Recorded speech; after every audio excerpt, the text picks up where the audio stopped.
Oi, fanático vascaíno, fanática vascaína, bom encontrar você aqui nesse domingão num cenário diferente. Estou aqui no Maracanã, vim para uma transmissão e vamos fazer aqui o nosso bate-papo, mostrando até aqui um pouquinho mais sobre o Maracanã, para quem não teve a oportunidade de visitar, muito legal. Tem materiais exclusivos aqui, como da Marta, do Neymar. Vou deixar isso aqui de fundo que acho que vai ficar mais bacana. Bom, falar sobre a vitória de ontem, né, um resultado importante que levou o time para consolidação dentro do G4 e o Vasco só depende dele para chegar à fase semifinal. Joga com Boa Vista em casa e tem tudo para vencer e alcançar a próxima fase. Antes, não esquece de deixar o seu like, comentar, compartilhar, mandar para geral o nosso conteúdo. Amanhã voltamos à programação normal, voltei de férias, como você está percebendo, já estou no Maracanã. Férias / trabalho, né? A viagem foi cansativa, por isso até que ontem não fiz o jogo. Peço desculpas a quem sentiu a nossa falta e agradeço demais quem sentiu a nossa falta também no jogo de ontem, na transmissão, mas consegui acompanhar a partida, tá? Vasco e Volta Redonda. Deixa eu ajustar aqui minha câmera, acho que ia ficar melhor isso, para poder segurar. Então é o seguinte, gente, a gente teve ontem mais uma grande atuação do Dimitri Payet. Dimitri Payet está sobrando na turma, né? Opa, não vira nossa vida, boa. Dimitri Payet está sobrando na turma do Vasco da Gama. O time do Vasco depende muito do Payet, depende. Aliás, como todo grande jogador, todo grande time depende de um grande jogador. E não é diferente com o Dimitri Payet. Ele está comendo a bola, veio para a temporada 2024 focado no que ele quer, focado na parte física e somando muito a jovem equipe do Vasco. Pô, jovem sim, Piton é jovem, sim, por exemplo.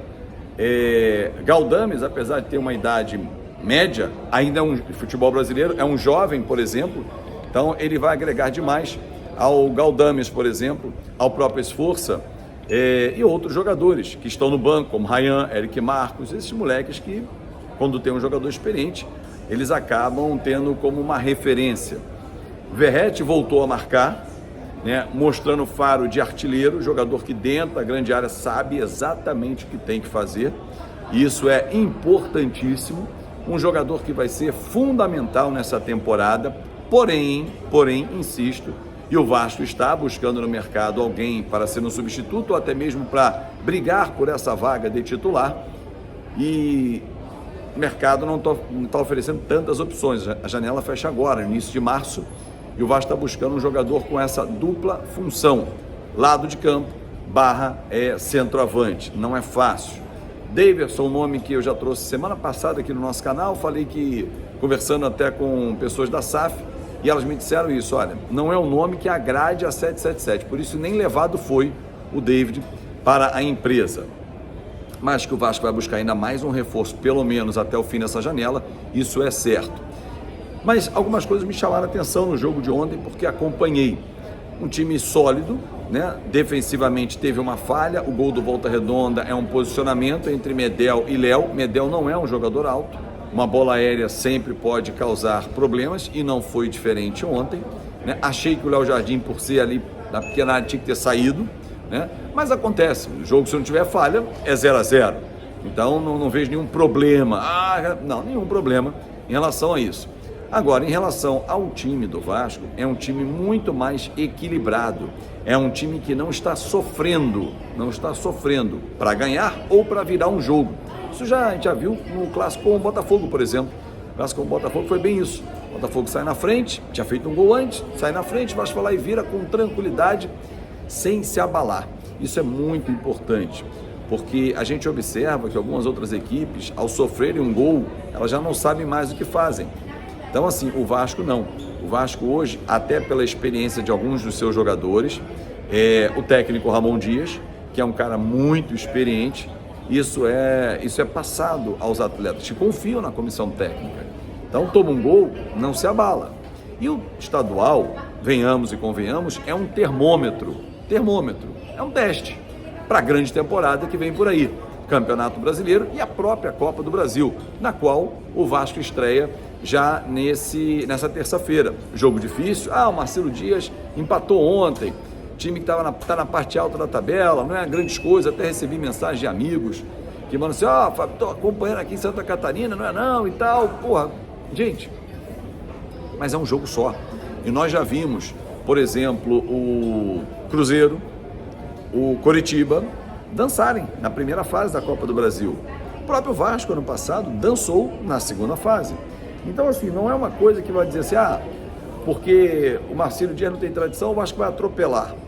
Pelo futebol que vem jogando, espera-se que apresente uma grande partida, faça um grande jogo, né, e ganhe com autoridade. Porque esse, para mim, é o cenário ideal. Se vai acontecer ou não, aí é uma outra questão. Mas o cenário ideal é exatamente esse. Um Vasco se impor em campo, com os seus principais jogadores, com o Dimitri Payet, que está gastando a bola, né? Está circulando inclusive um vídeo dele aí da Cazé TV, um toque que ele dá para um lado e olha para o outro, né? No estilo Ronaldinho Gaúcho, aquele lá, o bruxo, está aqui na imagem, mas exatamente, esbanjando categoria. Até encontrei com o Wellington Campos aqui no Maracanã, onde estou, e esse é o cenário, para que você possa entender. Ele disse o seguinte, falei, engraçado, né?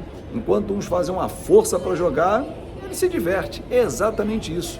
E num cenário do futebol brasileiro, no nosso mercado, nosso consumo interno, parece que para ele tá tudo tranquilo, tudo molezinha, para ele um toque aqui, mas um toque com categoria efetivo, não é fazer graça, não é aquele foca de circo, né, que faz uma graça e tal, bota a bolinha no nariz, não, ele dá o passe em profundidade para buscar um Galdames, buscar um Piton, para que o lance possa acontecer. O Vasco apresenta alguns defeitos, claro, como toda equipe apresenta. De novo, o lance do gol para mim é um defeito defensivo, de posicionamento, totalmente corrigível. O ataque a gente observa que ainda tem uma dificuldade pelos lados do campo. O Peck está fazendo falta. É óbvio que ele faz falta, mas óbvio que tinha que vender. Agora o Vasco tem que buscar uma solução. Pode ser que o Adson demore um pouco mais a encaixar, e acho que isso vai acontecer. Essa busca por um lado de campo /9, né, que o Vasco está tentando também, é interessante, para que possa efetivamente encontrar essa solução, mas acho que acima de tudo, torcedor, é um início de ano bem animador para o torcedor vascaíno, pelas boas atuações, vitórias convincentes, atuações nos clássicos e principalmente para o time não estar sofrendo. Mas perdeu para o Nova Iguaçu, empatou com o Bangu, enfim, existem resultados que você vai dizer, não era para ter acontecido. Vamos olhar os grandes jogos e como o Vasco tem ganho essas partidas. O Fluminense e o Vasco ganhou.